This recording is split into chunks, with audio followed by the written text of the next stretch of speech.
Assalamualaikum warahmatullahi wabarakatuh.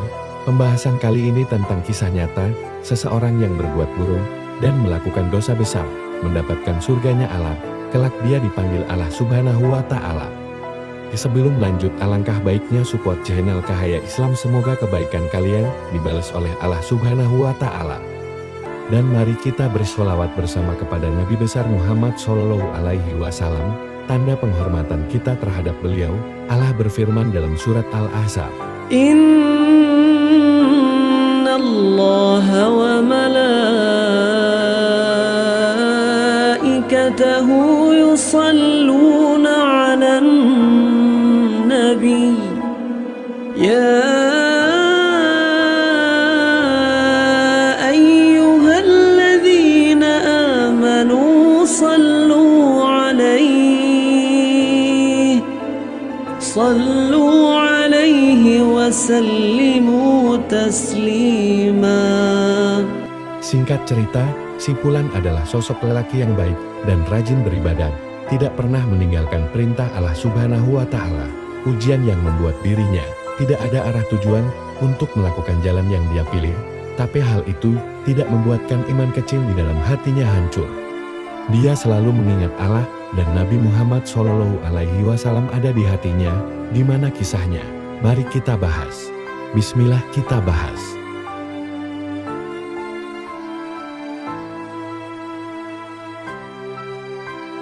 Diceritakan si Fulan adalah sosok lelaki yang baik, soleh, pintar, setiap harinya seperti lelaki lain yang mengerjakan tugas sebagai suami, bekerja, dan beribadah kepada Allah Subhanahu wa Ta'ala.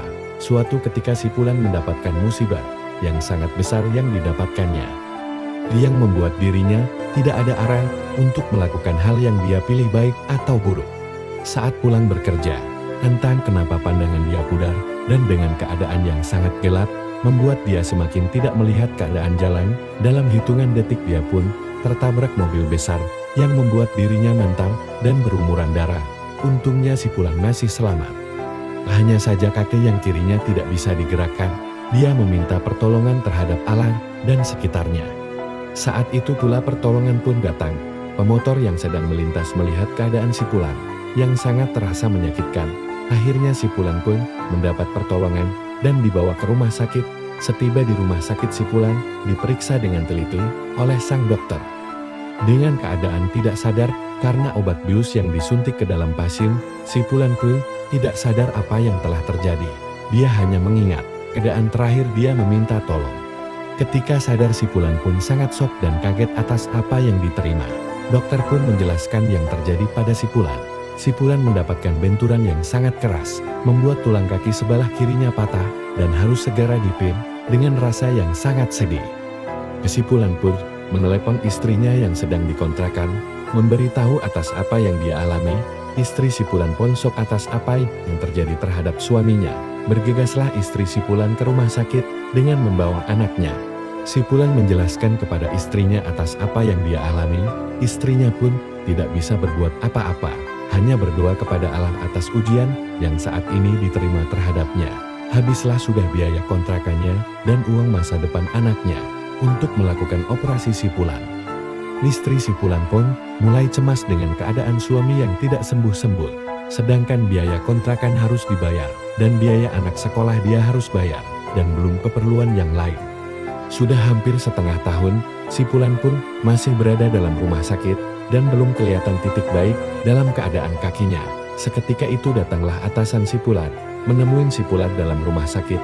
Dia memberikan sedikit uang untuk si Fulan untuk meringankan bebannya. Tapi yang disayangkan, di dalam keadaan tersebut, bawah atasannya bilang dalam 1 bulan ke depan, si Fulan tidak akan diperpanjang kontrak kerja, dikarenakan terlalu lamanya si Fulan dalam keadaan sakit. Jadi perusahaan yang si Fulan bekerja, mengambil keputusan untuk tidak melanjutkan si Fulan untuk tidak bekerja di perusahaannya. Walaupun si Fulan adalah sosok karyawan yang sangat pandai dan dipercaya di perusahaan, tapi Allah berkata lain, si Fulan diuji kembali keimanannya. Dan akhirnya si Fulan sudah tidak bekerja. Sangat kecewa si Fulan dan sangat marah terhadap dirinya. Dia hanya bisa bersabar atas apa yang didapat sekarang. Dia masih mempunyai keluarga yang sangat dia cintai. Selama 6 bulan si Fulan di rumah sakit, Biaya yang diberikan adalah melalui istri, istrinya pun mau tidak mau. Dia harus bekerja keras untuk si Fulan dan anak-anaknya. Lambat laun pun istrinya merasakan hal yang lelah atas apa yang ia jalani. Allah menguji istrinya dan kesetiaan istrinya. Istrinya pun tidak bisa menahan ujian yang dia alami, dikarenakan dia hanya sebatang kara. Dia harus berusaha kerja sendiri membayar kontrakan rumah, anak, dan rumah sakit. Akhirnya istri si Fulan pun mengambil jalan yang menurut dia benar. Sudah jalan 1 tahun, dia berjuang membantu suaminya. Tapi belum ada perubahan dalam suaminya, dan akhirnya dia memutuskan untuk berpisah, dikarenakan untuk masa depan sang anak. Mendengar kabar bahwa si Fulan akan digugat cerai dengan istrinya, si Fulan pun sangat marah dan kecewa besar dengan apa yang dia terima.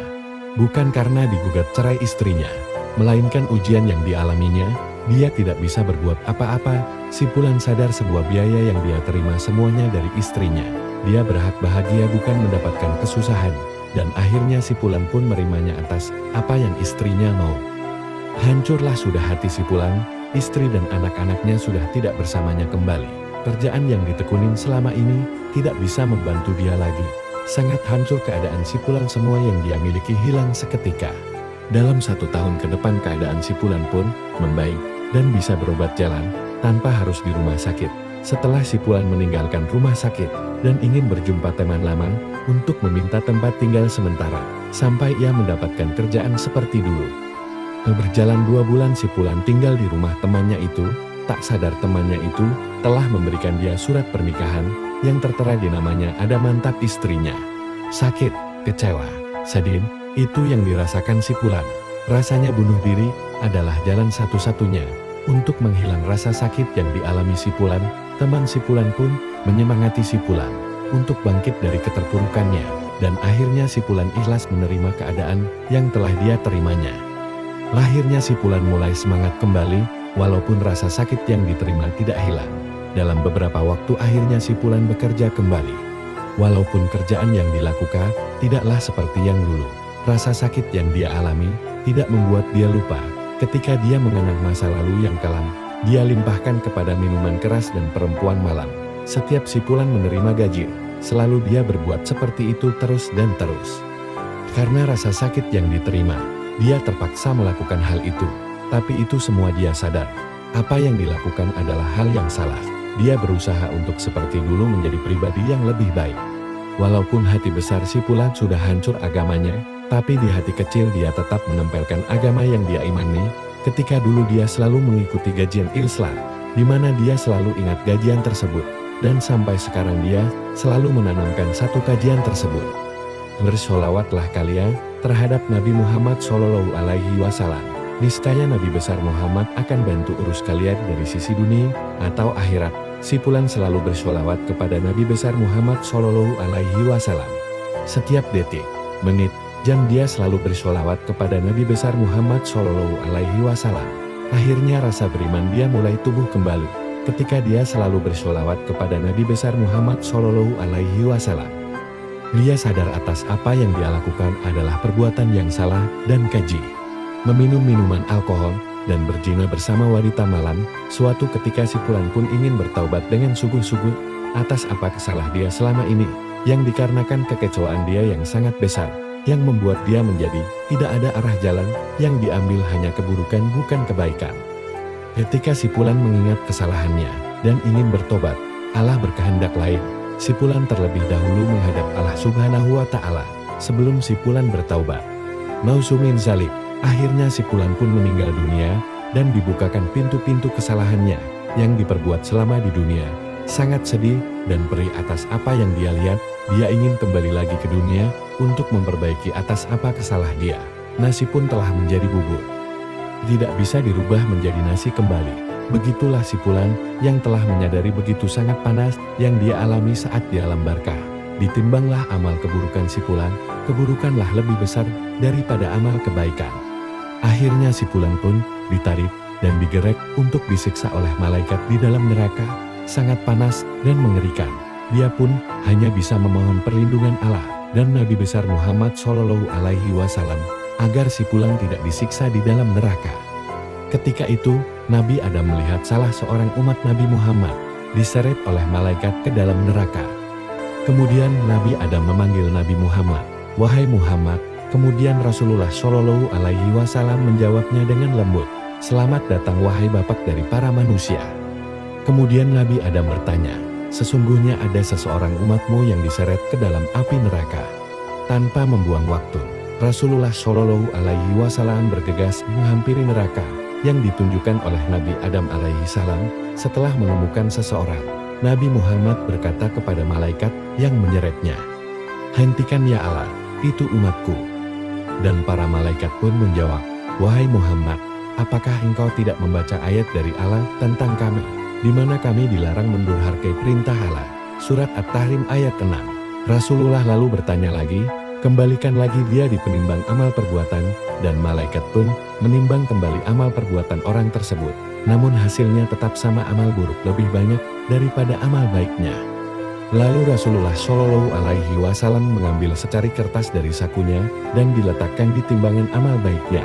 Lalu timbangan amal baiknya itu menjadi berat. Lalu seseorang itu pun terheran, lalu bertanya kepada Rasulullah Shallallahu Alaihi Wasallam, "Apa isi dalam kertas itu, wahai Rasulullah?" Rasulullah menjawab dengan tersenyum, "Itu adalah bacaan sholawat yang pernah kau ucapkan semasa hidup di dunia, dan aku menjaganya untukmu, dan para umatku yang pernah bersolawat untukku." Masalah, akhirnya si Fulan pun mendapat surganya Allah. Dari kisah nyata tersebut apa yang kita bisa ambil? Allah punya rencana sendiri untuk si Fulan, dan ketaatan beliau terhadap Allah dan Nabi Muhammad mengantarkan beliau mendapat surganya Allah. Begitu pula Nabi Muhammad Shallallahu Alaihi Wasallam sangat peduli terhadap umatnya. Berkat sholawat beliau terhadap Nabi besar Muhammad Shallallahu Alaihi Wasallam mendapat amal kebaikan selama beliau ada di dunia. Perlu digarisbawahi, gambar dan yang lainnya hanya ilustrasi saja.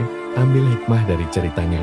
Semoga kita termasuk hamba Allah dan umat Nabi besar Muhammad Shallallahu Alaihi Wasallam adalah umat yang soleh dan soleha, menghantarkan kita ke dalam surganya Allah Subhanahu wa Ta'ala. Amin ya Robbal Alamin. Sebelum kita tutup, mari kita luangkan waktu untuk bersolawat kepada Nabi besar Muhammad Shallallahu Alaihi Wasallam. Salatullah, salamullah, ala Taha Rasulillah. Salatullah, salamullah, ala Yasin Habibillah. Salatullah, salamullah,